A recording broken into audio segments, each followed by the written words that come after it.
안녕하세요. 김철 목사입니다. 오늘 우리는 사도행전 30년을 공부해 보도록 하겠습니다. 성경 66권은 원스토리입니다. 그런데 이 원스토리 안에 7개의 다른 분위기가 들어있다는 것을 이제 알고 공부해 나가고 있겠습니다. 어, 이를테면 모세오경은 제사장 나라를 셋업하는 분위기이고, 왕정 500년은 제사장 나라를 두고 왕과 선지자들이 대립하는 분위기였고, 페르시아 7권은 페르시아 제국의 도움 속에 제사장 나라를 리셋업하는 분위기였고, 그리고 신구약 중간사 기간에 유대인들이 어떻게 분파되었는지를 살펴보았고, 그리고 구약의 이야기를 바탕으로 우리 예수님께서 하나님 나라를 셋업해 가시는 사복음서 이야기를 지난 시간에 살폈습니다. 우리는 이제 약 8번 정도에 걸쳐서 사도행전 30년 이야기를 살펴보도록 하겠습니다.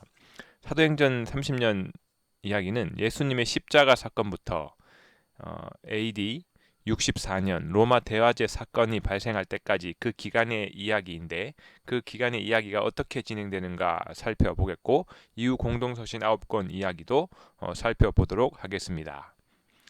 이 사도행전 30년 이야기를 좀 더 크게 확대해 보면 바로 이 그림이 되겠습니다. 우리 예수님의 AD 33년 십자가 사건으로 시작해서 바울이 로마에 도착한 이후 로마 대화제 사건이 일어났던 AD 64년 그까지의 기록을 이제 30년으로 봅니다. 그런데 이 30년 동안 대제사장이 중심되었던 사내들인 공회와 그리고 예수님의 제자들, 이들이 사도가 되어서 복음 1세대를 중심을 구성하는데, 이 양자 간의 대립이 30년 동안 쉬지 않고 일어납니다. 즉 사내들인 공회 세력들은 제사장 나라를 아직도 유지한다라는 입장이고, 그런가 하면 복음 1세대 예수님의 제자들은 하나님 나라 안에 제사장 나라를 담았다, 그런 주장을 끊임없이 확대해서 펼쳐나가는 과정에서 이들이 끊임없이 대립하게 됩니다. 구체적 형식을 보면 약 한 5차례 정도 대립했다고 보시면 되는데, 우리 예수님의 십자가 사건이 발생했던 1차 사내들인 공회, 이때도 이제 예수님과 이제 대립하는 사건이었고, 그 재판은 이제 로마 총독 재판으로 기결되어서 끝이 납니다. 그런데 이후 부활하신 예수님을 만난 제자들의 세력들과 대제사장 세력들이 2차 사내들인 공회에서도 또 맞부딪히게 됩니다. 이제 제자들과 맞부딪히게 되는 것입니다. 그때는 이제 경고를 받게 되고, 뒤이어 이 경고를 무시하고 계속 복음을 전하자 3차 사내들인 공회 재판이 발생하게 되어서 이때는 채찍까지 맞는 처벌을 받게 됩니다. 그럼에도 불구하고 거침없이 복음을 제자들이 전파하게 되자 이제 4차 사내들인 공회에서는 스데반이 처형되는 사건이 일어납니다.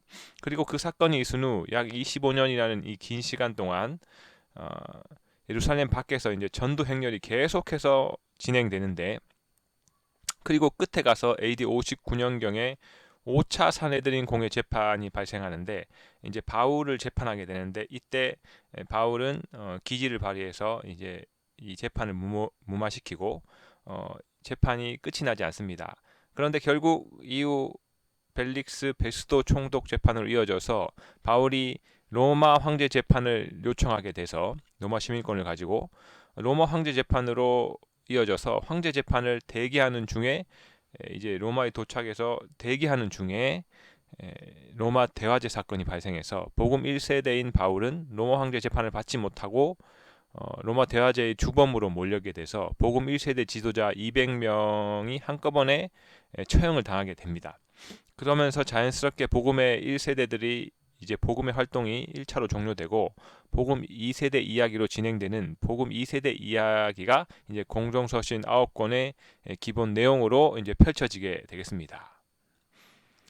이 이야기를 이제 이 이야기 안에 또 성령의 인도하심의 흐름도 있는데, 그걸 살펴보면 이제 예수님과 성령님과의 관계를 보시면 예수님이 성령으로 잉태하셨고, 그리고 우리 예수님께서 세례받고 내려오시는데 성령이 비둘기같이 내려오셨고, 그 다음에 성령에 이끌려서 40일 금식기도 하십니다. 그런 다음에 공생애를 마감하시고 승천 직전에 모든 민족을 제자 삼아 아버지와 아들과 성령의 이름으로 세례를 베풀라라고 말씀하셨습니다. 이후 마가 다락방에서 오순절날 성령의 말하게 하심을 따라서 놀라운 사건이 발생하는데, 무리가 다 성령이 충만하여 하나님의 말씀을 증거하고, 그리고 이후 스데반이 성령이 충만하여 하늘을 우러러보고 아나니아가 사울에게 성령이 너에게 충만하게 하신다는 약속도 건네게 됩니다. 그리고 이후에 보면 사마리아 교회들까지도 성령의 위로로 수가 더 많아지게 되고, 이후 성령의 보내심으로 바울과 바나바가 파송되고, 성령이 바울에게 아시아에서 말하지 못하게 하시는, 그러는 가운데 성령에 의해서 유럽 전도도 시작되게 됩니다. 한마디로 이 십자가 사건 이후로 시작해서 사도행전 30년의 진행은 이 성령님이 이끄신다고 보시면 되겠고요. 그러는 가운데 하나님 나라를 담아내는 이 교회들이 계속해서 세워져 나갑니다. 바로 이 오순절 성령 강림 이 사건으로 예루살렘 교회가 시작되면서 곳곳에 교회가 세워지는 이야기. 안디옥 교회에서 더 끝 이제 갈라디아 지역, 유럽 지역, 데살로니가, 고린도, 빌립보 등 교회가 세워지는 이야기가, 사도행전 30년 동안 성령에 의해서 교회가 세워진 이야기가 또 사도행전 30년이라고 생각하시면 되겠습니다.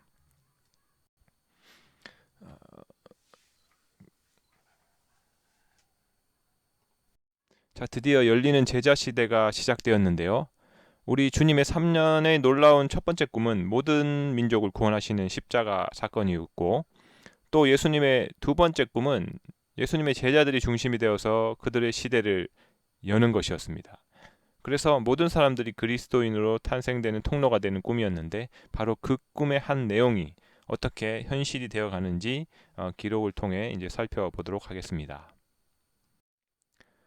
자, 먼저 우리 예수님에게 지극히 평범한 사람들, 즉 어부나 세리 등이, 이 평범한 사람들이 3년 동안 우리 예수님에게 가르침을 받았습니다.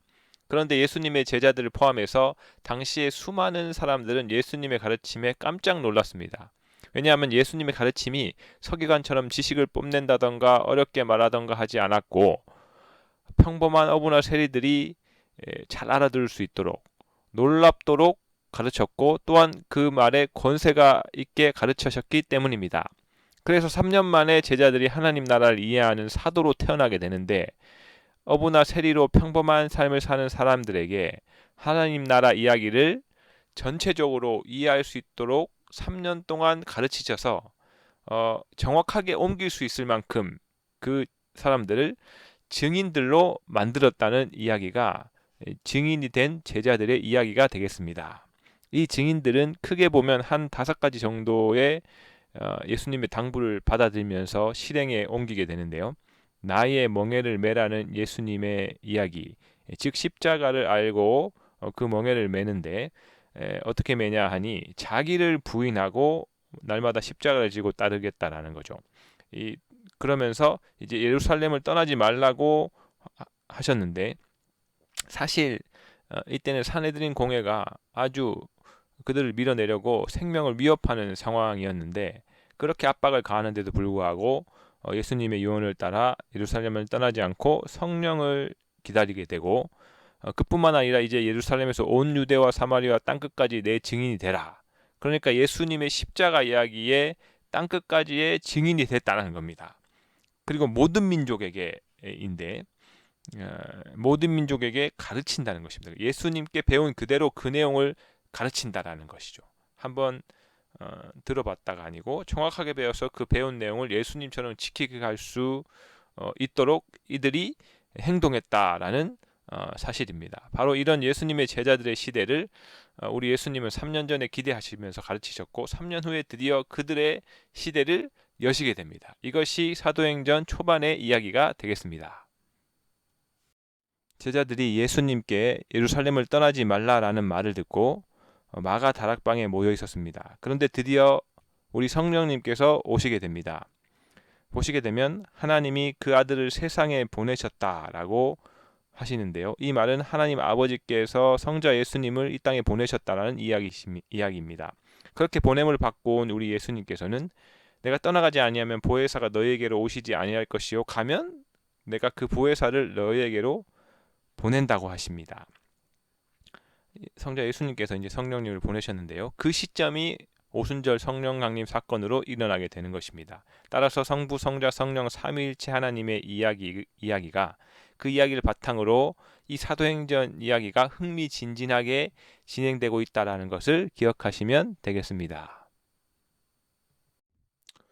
성령에 대해서 조금 더 말씀드리면 우리 주님이 성령님을 가르치고 또 가르치셨는데요. 예수님께서 너희가 나로 말미암아 총독과 임금들 앞에 끌려갈 것인데 염려하지 말라고 하셨습니다. 왜냐하면 너희에게 할 말을 주시리니 곧 너희 아버지의 성령께서 할 말을 주실 것이라 라는 말씀을 하셨습니다. 또한 보혜사 곧 아버지께서 내 이름으로 보내실 성령 그가 너희에게 모든 것을 가르치고 생각나게 하시리라 라고 말씀하셨습니다. 자, 그러면서 예루살렘을 떠나지 말고 내게서 들은 바 아버지께서 약속하신 것을 기다리라 라고 또 말씀하십니다. 그리고 너희는 몇 날이 못되어 성령으로 세례를 받으리라고도 말씀하십니다. 바로 이 성령님의 인격성과 관련해서 간단하게 정리하면 이렇게 되겠습니다. 먼저 지성적인 면인데요. 오직 하나님이 성령으로 이것을 우리에게 보이셨으니 성령 곧 모든 것 하나님의 깊은 것까지도 통달하시니라. 그러니까 하나님의 깊은 곳 성부 성자 성령의 가장 깊게 가지고 계신 부분을 성령님은 정확하게 알고 계십니다. 그러니까 성령의 이 지성적 측면을 우리가 살펴볼 수 있겠고, 두 번째로는 감성적인 면인데 오직 성령이 말할 수 없는 탄식으로 우리를 위하여 친히 간구하신다라는 것입니다. 성령께서 탄식을 하신다라는 것인데, 그래서 우리가 성령으로 말할 때 성령의 감성으로라는 이 부분을 놓치고 가면 안 되겠습니다.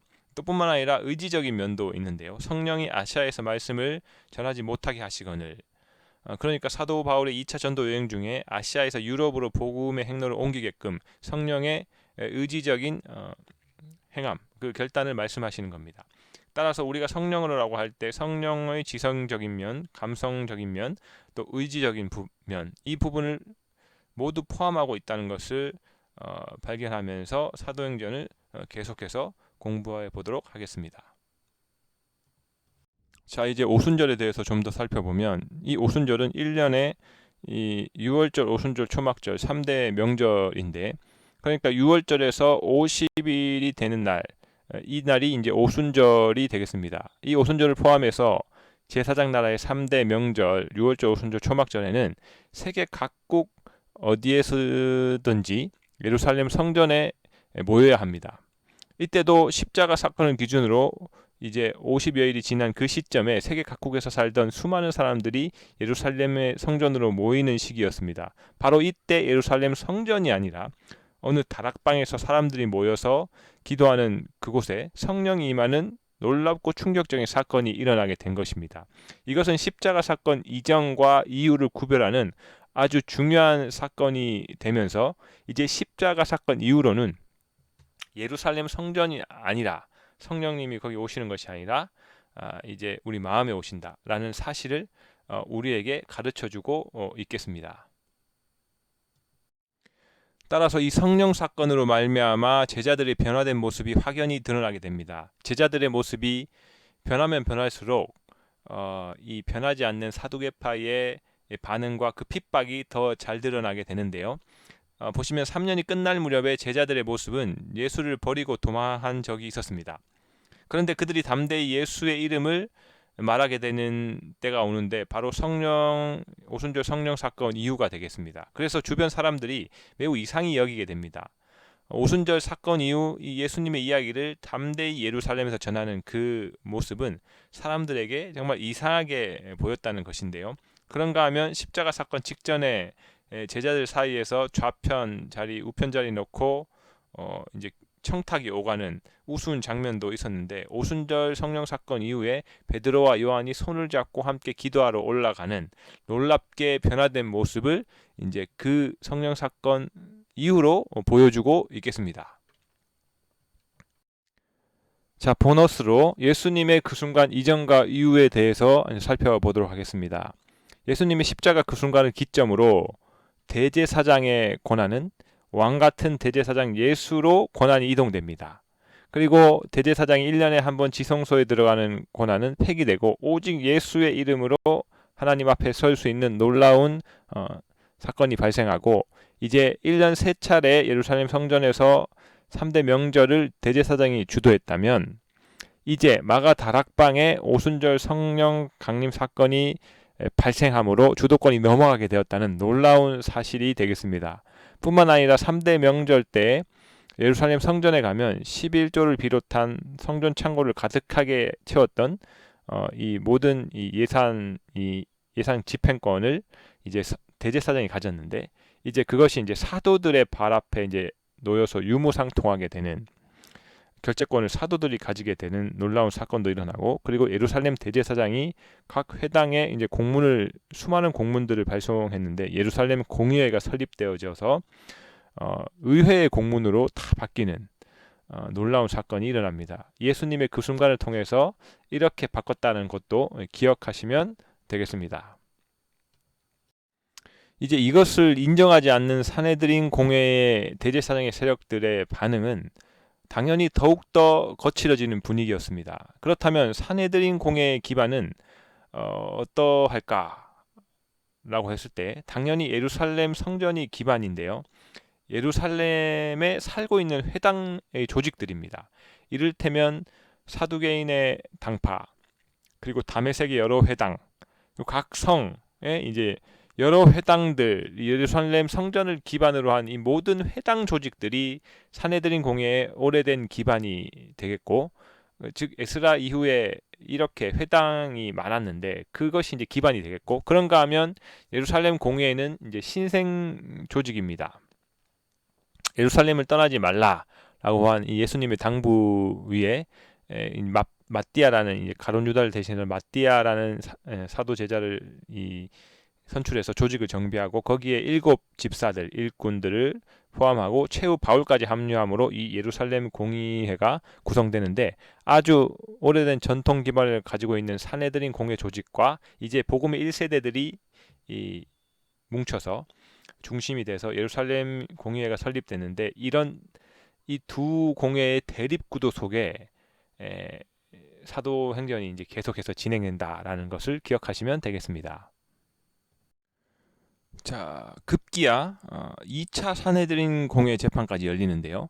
1차 사내들인 공회 재판, 예수님의 재판을 열고 이제 빌라도의 재판으로 넘겨서 십자가형으로 예수님을 처형한 그 공회원들은 자신들의 생각에는 더 이상 2차, 3차는 나올 리가 없다라고 생각했을 것입니다. 그런데 급기야 사내들인 공회는 이 두 번째 사내들인 공회를 열게 되는데, 그 이유는 예수님의 제자들이 부활이 있다고 백성들에게 가르치기 시작하고, 상당히 많은 백성들이 거기에 동조해서 예수님의 부활을 믿었다는 것입니다. 그 수가 끝도 없이 늘어났기 때문에 이 재판을 열 수밖에 없었는데, 그래서 사내들인 공회 세력은 장로들, 서기관들, 대제사장, 안나스, 가야바, 요한, 알렉산더 및 모든 문중이 다 참여해서 제2차 사내들인 공회를 몇 달 만에 열게 됩니다. 바로 그곳에 예수님의 제자인 베드로를 비롯해서 이제 끌려가게 되는데, 놀랍게도 거기서 베드로가 말하기를 너희 모든 이스라엘 백성들은 알아야 된다고 하면서 바로 예수를 전했습니다. 이 베드로 정도가 이 모든 사람이 알아야 되는 지식이 있는데, 바로 이 예수 이름 외에는 구원이 없다는 연설을 지금 그 기라성 같은 사람들 앞에서 연설하게 되는 것이었는데, 상당히 충격적인 일입니다. 이 같은 상황에서 사내들인 공회의 70여 명은 어이가 없어서 정말 어이가 벙벙했다고 보시면 되겠습니다.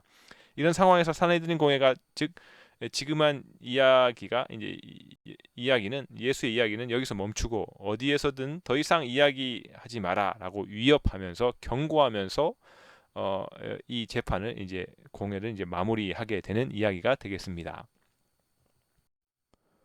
그런데 사내들인 공회의 위협에도 불구하고 예수님의 제자들은 개의치 않고 예수의 복음을 전하게 됩니다. 이 새벽에 가서 예수가 천하 만민을 구원할 이름이라고 가르치게 됩니다. 그러자 사두개인의 당파, 이 대제사장 세력을 중심으로 한 이 공회의 핵심 주도자들은 마음에 이제 시기가 가득하게 되어서 원로들을 소집해서 3차 사내들인 공회를 열게 됩니다. 당연히 내용은 위협이 통하지 않으니까 저들을 이제 처벌해야겠다라는 것인데요. 이런 상황에서 예수님의 제자들을 끌어다가 공회 앞에 세우고 크게 노하여 그러니까 그들을 죽이겠다고 하는 겁니다. 그렇게 결정해 갈 때 모든 백성에게 존경을 받는 가말리엘이라는 사람이 등장합니다. 이 상황에서 여기에서 12명을 직접 처벌하는 것은 시간을 좀 두고 보고 결정해야 될 일이라고 말하게 되는데, 그러자 크게 노했던 그 사람들이 가말리엘의 말이 옳다고 판단하면서 그냥 보내주지는 않고 채찍질을 하는 선에서 예수님의 제자들을 다시 내보내 주게 됩니다. 이것이 이제 3차 산헤드린 공회이고, 이 3차 산헤드린 공회는 채찍으로 재판을 마무리했다라고 보시면 되겠습니다.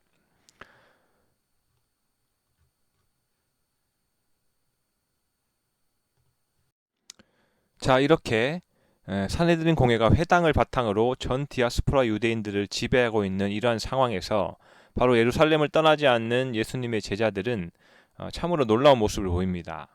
재산과 소유를 팔아 각 사람의 필요를 따라 나눠주며 날마다 모이고 집에서 떡을 떼어 하나님을 찬미하며 온 백성의 이제 칭송을 받았다라는 놀라운 사실이 있는데요. 정말 행복한 교회 공동체의 모습이 되겠습니다. 그런데 급기야 그리스도인의 수가 더 많아지자 내부의 위기가 발생합니다.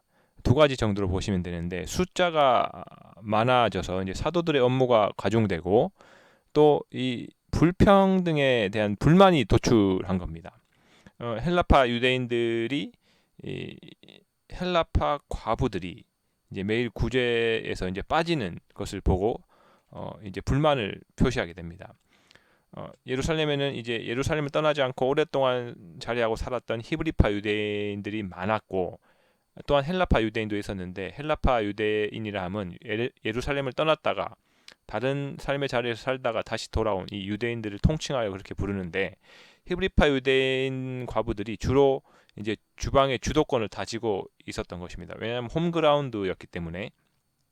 그런데 예를 들어 배식할 때 더 고기 부분이 많이 붙은 쪽은 같은 히브리파에게 주고, 또 고기가 많이 붙어 있지 않는 이 토막은 이 헬라파에게 이제 배식하는 것이 이제 오래됐다는 것입니다. 이런 부분에서 불만이 터져 나왔다는 것인데요. 이러한 상황에서 제자들은 자신들의 업무가 과중한 가운데 이 대안으로 해결책을 찾자고 이제 고민하게 되고, 결과 성령과 지혜가 충만해서 칭찬받는 사람 7명을 택하기로 하고, 이 분배하는 중요한 일이죠. 이 일을 7명의 일꾼에게 맡기게 됩니다. 그러므로 결국 예루살렘 교회는 앞선 이 아름다운 모습을 되찾게 되는 멋있는 장면이 되겠습니다. 7명의 일꾼 중에 한 명이 이제 스데반이었는데, 그 7일꾼들은 다 스데반 같은 사람이라고 보시면 되겠습니다. 그러면 스데반은 누구인가라고 했을 때 이제 5가지 정도로 설명할 수 있는데요. 성령과 지혜가 충만하여 이 칭찬받는 사람입니다. 그리고 그런가 하면 구제 문제를 해결할 최고의 이제 적임자인데, 공평한 분배를 가능케 하는 최고의 실력자고 지혜자입니다. 뿐만 아니라 그는 아브라함부터 십자가까지 전체를 설명할 수 있는 그 예수의 사람이었습니다. 그 이야기를 정말 뚫어서 공중 앞에서 설명할 수 있었다는 사람입니다. 그리고 돌로 자기를 치는 사람을 용서해달라고 예수님을 닮은 기도를 할 수 있는 사람이었고, 그리고 결정적으로 죽어가면서 거기에 있던 사도 바울을 전도하는 또 계기를 만든 사람이라고 우리가 평가할 수 있겠습니다. 계속해서 이 대단한 스데반 이야기로 들어가 보면, 자신 같은 훌륭한 일꾼들이 참여해서 교회 공동체가 이제 여러 어려움들을 극복하고 새로운 아름다운 공동체로 세워져 가는 가운데, 이를테면 자신에게 맡겨진 이 모든 문제들을 다 처리해 놓고 스데반은 틈나는 대로 예수의 복음을 전하게 됩니다. 그가 예수의 복음을 전할 때 지혜와 성령의 충만으로 말미암아 이 여러 주변 사람들은 정말 감동이 돼서 예수를 믿게 될 뿐만 아니라 사두개파와 바리새파 사람들이 스데반의 이 예수 이야기에 정말 능히 이기지 못했다는 겁니다. 그러니까 스데반이 구약을 바탕으로 예수 그리스도를 소개하는 일에 정말 누구보다 월등했다라는 것인데, 그러자 당연히 사내들인 공회가 가만히 있을 공회가 아닙니다. 공회로 이제 잡아들이는데, 그래서 이제 4차 사내들인 공회 재판이 열리게 됩니다. 이제 대제사장 세력들과 사두개파와 가말리엘까지 다 있는 자리에서 스데반은 창세기 12장의 아브라함 이야기로부터 시작해서 구약 전체를 예수의 십자가 이야기로 딱 귀결시켜 버립니다. 그러자 이제 그들이 먼저 큰 소리를 지르면서 자신들의 길을 막고 그에게 달려 들어가지고요, 이제 돌 처형을 합니다. 돌을 딱 들고 스데반에게 던져버립니다. 그래서 처형당하게 됩니다. 그러니까 2차, 3차 재판이 경고와 채찍질로 끝났다면 이제 4차에서는 이제 처형에 이르게 됩니다. 이렇게 해서 결국은 4차 사내들인 공회는 예루살렘에 있는 예수님의 복음 1세대들의 이 교회를 이제 센터죠. 아예 그것을 본격적으로 압박하여 들어오게 되고, 이에 예루살렘 교회는 흩어질 수밖에 없게 됩니다. 그럼에도 불구하고 온 널리 세계 곳곳으로 흩어져서 이제 곳곳에 교회가 세워지는 이야기가 이제 사도행전의 이야기가 되겠습니다. 자, 그러면 도대체 사내들인 공회 조직은 어떤 조직이길래 채찍질도 하고 돌로 처형도 하는 일이 가능한가? 그렇게 했을 때 바로 유대민족의 법집행기관이라고 보실 수 있겠습니다. 우리 주님의 가르침 가운데 한 소절을 보면 형제에 대하여 나가라 하는 자는 공회에 잡혀가게 된다는 것이죠. 이 공회가 이제 이런 일을 하는 곳이라고 생각하시면 되는데요. 그런가 하면 대제사장들과 온 공회가 예수를 죽이려고 거짓 증거도 찾았다는 겁니다. 자신들의 이익을 위해서는 거짓 증거도 찾을 수 있는 대단한 조직이었고, 뿐만 아니라 공회에 넘겨준다. 공회에 넘겨주고 그들을 회당에서 채찍질하겠다라는 거죠. 공회가 공부하는 곳만 아니라 채찍질하는 곳이라고 또 표현이 됩니다. 그런가 하면 사도 바울의 표현을 빌리면 또 공문을 청하고요, 각 회당에서 때리고 옥에 가두고 했다는 겁니다. 바로 이것이 회당이다라고 보시면 되겠습니다. 자, 이제 바로 이 스데반의 처형 사건과 바울의 회심 사건은 맞물리게 됩니다. 그리고 거의 동시대에 고넬료라는 사람의 사건도 발생한다라고 보시면 되겠습니다. 스데반은 사내들인 공회의 세력들을 정말 그 세력들의 인내를 폭발시켰고, 그러므로 그들은 이를테면 자기의 조직에 충성하는 바울과 같은 사람을 끌어들여서 예수 이름을 부르는 사람은 정말 남녀를 막론하고 결박하여 잡아오겠습니다. 이런 상황에서 결국 사도 바울이 다메섹 길에서 주님을 만나고 난 후에 이제 다메섹에 와 있는데, 바로 다메섹의 아나니아가 바울에게 찾아가서 형제 사울아라고 불러주면서 성령 충만하게끔 은혜를 주실 것이라는 약속도 건네는 사건이 이제 바로 스데반의 순교 다음 상황에서 발생한 일입니다. 근데 이때 동시에 고넬료의 기도 사건도 발생하게 됩니다. 이 고넬료라는 사람은 참으로 경건해서 하나님을 경외하며 백성을 많이 구제하고 항상 기도했다라는 것입니다. 그래서 바로 이런 고넬료에게 하나님께서는 베드로를 만날 수 있는 기회를 주시게 되고, 하나님께서는 베드로를 환상 가운데 이제 부정한 음식을 먹으라고 하고 베드로가 속되다고 거절하자 이제 계속해서 설득하셔서 그러니까 베드로는 아직까지 그 속에 들어있는 뿌리 깊은 유대 의식, 이방 민족에 대한 편견 의식이 남아 있었다는 건데, 성령께서 의심하지 말고 함께 가라고 밀어서 드디어 고넬료의 집에 가게 됩니다. 그런데 이 고넬료가요, 가이사랴의 로마 군대의 백부장인데 정말 평범한 사람에게는 최고의 무서운 권력자입니다. 그런데 그가 베드로를 만나자마자 발 앞에 엎드리게 됩니다. 이런 상황에서 베드로가 그냥 넘어가면 될 것을 이방인과 교제하는 것이 불법인 줄 안다고 이렇게 말하는데, 그때까지 예수님의 모든 민족에 대해 확실히 받아들이지 못했다는 것인데, 결국 이런 말 끝에 베드로가 입을 열어서 예수 그리스도를 전하자 고넬료와 그의 식구들에게 성령님이 임하시게 됩니다. 그 성령이 부어지는 놀라운 일이 발생하게 됩니다. 그러자 고넬료의 집에 함께했던 수많은 이 예수 믿는 할례 받은 그 유대인들이 너무나 깜짝 놀라게 됩니다. 자, 이렇게 이 이야기는 결국 베드로의 편견을 깨심으로 이 모든 민족으로 예수의 복음이 모든 민족으로 가는 그 뜻을 비로소 하나님께서 깨닫게 하시게 됩니다. 이 베드로의 이 이야기는 이후에 발생할 예루살렘 공의회에서 가장 중요한 결정의 핵심 토대가 되었고, 예루살렘에서 땅끝까지 복음을 전하게 하기 위한 그 기초가 이 사건 위에 확립되었다라고 보시면 되겠습니다. 자, 오늘 우리는 사도행전 초반의 분위기를 살펴보았는데, 다음 시간에는 계속해서 바울의 전도 여행을 샘플로 들고 살펴보겠습니다. 기대하십시오.